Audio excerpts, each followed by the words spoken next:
Monday, May 10th, 1886, the Detroit Wolverines surprised the National League favorite New York Giants 9-2 in Detroit. Senator John Sherman of Ohio, brother of General William Tecumseh Sherman, celebrated his 63rd birthday, and the Supreme Court of the United States issued its ruling in a little number we call Santa Clara County v. Southern Pacific Railroad Company. That affirmed that corporations were kind of like real people. You couldn't tax them in ways that you couldn't tax real people, but of course, you also couldn't send them to jail for anything, and they could be immortal. And in our third story tonight, the ruling also ultimately gave filmmaker Michael Moore his latest topic, and it gave our country 123 years of the hell on earth that is the legally sanctioned greedy vampire.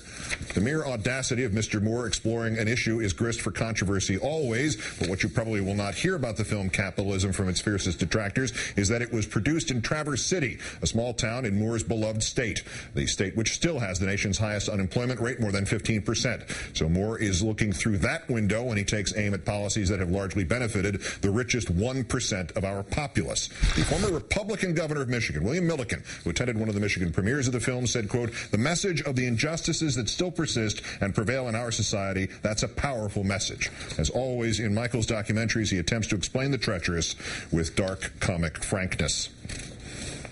The scam to swindle people out of the homes they already owned was masterful. Here's how it worked. First, tell these homeowners that they own a bank, and that bank is your home. So if your home is worth $250,000, that makes you a $250,000. You're sitting on a gold mine.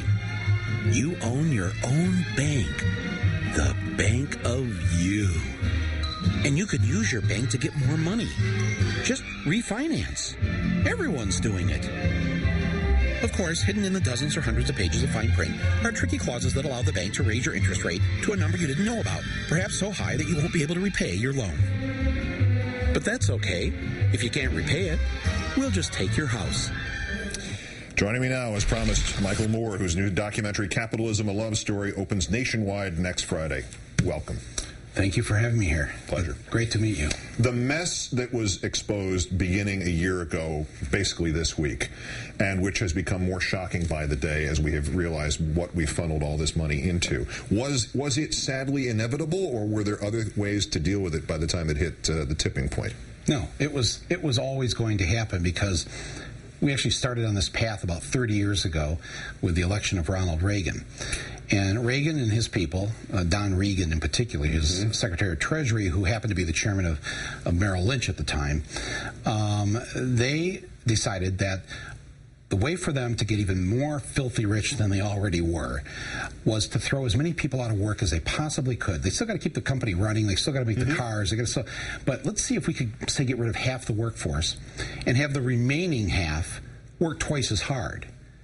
Don't give them any raise in their wages, and think of the money we're going to make. And that was the plan. And for a while, it worked, because for short-term gain, you get rid of people. I mean, your bottom line is going to immediately look better, because that's your biggest expense. But what it did in the long run is it decimated the middle class, and they killed the very people that were supposed to buy their cars or their TVs or washing machines or whatever was being built.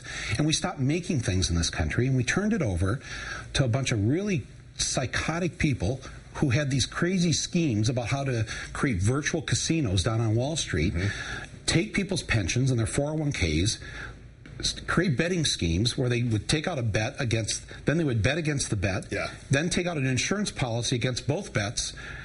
It was just absolutely crazy, insane, and it has almost wrecked us. The statement a year ago at this time was, if we did not intervene, if we did not pour in as much money that was necessary for the banks, then the insurance industries, and then everything else, if we didn't give that money, it meant another Great Depression. In retrospect, was there any truth to that? Well, we'll never know. Yeah. But they are masters at manipulating the fear in people. I mean, everyone had to act right away. We couldn't have any hearings. Don't even read the bill. No. Well, first off, it's written on the back of somebody's cocktail napkin. Right, it's like 2.5 pages long, about $1 billion a word. Don't read the bill. Just pass it. And, I mean, these guys are, they're great at what they do. And it was almost a replay, because here it was 8 weeks before the election. You know, Go back to 2002, 6-8 weeks before the election, mushroom clouds, missiles hitting London, et cetera, et cetera.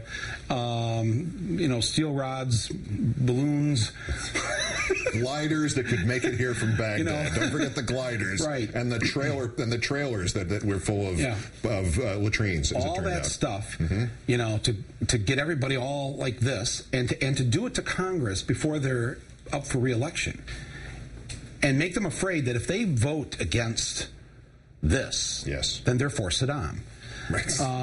And so now flip ahead to 2008. If you don't vote for this bailout, you're against the American people. You want to destroy the teachers' pension fund. I mean, this is what bugs me, Keith, is they actually are smarter than you and I. Yeah. They pull this stuff off, and they get away with it. They get away with murder. And here we are a year later. Remember that first few weeks? Oh, what we need are more regulations. Just get the rules back in place, and we'll be okay. So here we are a year later. Nothing. Where's the rules? Where's it there? And let me tell you something. A year from now, it won't be anything either. Exactly. Until the people at home decide to say that's it. All right. Now, is that still capable of happening? Because, as I mentioned, it's 1886 since the Santa Clara decision, which created these sort of semi-humans. Has there ever been a real chance to get control of the nation back from the corporations after that point? Well, there have been attempts to do that, but of course, especially with the conservative court of recent years, they want to protect the rights of these corporations. They believe that money equals free speech. There's a case that they're going to decide this year that I got kind of wrangled into because of this anti-Hillary movie that was made as an ad. Saying, well, Michael Moore gets to make Fahrenheit 9/11. Of course, that's actually a movie that wins the Palme d'Or, and my films are actually... It's a movie. And I don't work for the Democratic Party. Yeah, it's a movie. It's an actual movie. It's not an ad. But the Supreme Court may rule in favor of these corporations, may be able to not have to follow the election laws and do things like that business did. Is the one saving grace in the corporate system, we were talking about this before, was that the reason you can make your films is the reason I can do my show without being thrown out of the windows up there. Right. The corporation is not necessarily immoral; it's amoral. If you make money, most of the time it will let you do whatever it is built in to sustain itself, even when we're doing whatever it is we do best. Correct? Right. Because the corporation is obviously it's just in the business of making money, and it doesn't really matter how it makes it. This is why I say capitalism is such an immoral system, because it is only about making the money. But you and I are, because of that crack in the system that allows even us to do this, because we make the money. Trust me, if we didn't make the money, that'd be the last you'd hear from us. That's right. Good night, everybody. Yeah. But here's the thing, though. This is when they'll stop putting you on the air, and when they'll stop distributing my movies. If people, after they get done watching Countdown each night, or after they leave the movie theater for my movie, if they actually get up off the couch, get out of that theater seat and do something, if your bosses at GE or my distributor at Viacom and Liberty Media decides that, oh my God, look what happened. We put this movie in theaters, and now the people are revolting, and our lobbyists aren't getting their way in Congress. The representatives are actually doing what the people want. That's when they're going to maybe say, okay, this is a mistake. So my appeal to the viewers is put Keith and me out of business. Exactly. I'm just going to say, you're willing to make that trade? Absolutely. Oh, Me my too. God. Yes, Me sir. Let's go fishing. That's it. And then we can go to a ball game. Michael Moore's movie is Capitalism, a love story. Great luck with it. A pleasure to meet you. Likewise. You have done great work for this country, sir. Thank you. Thank you for being here every night. Thank you for being here this night.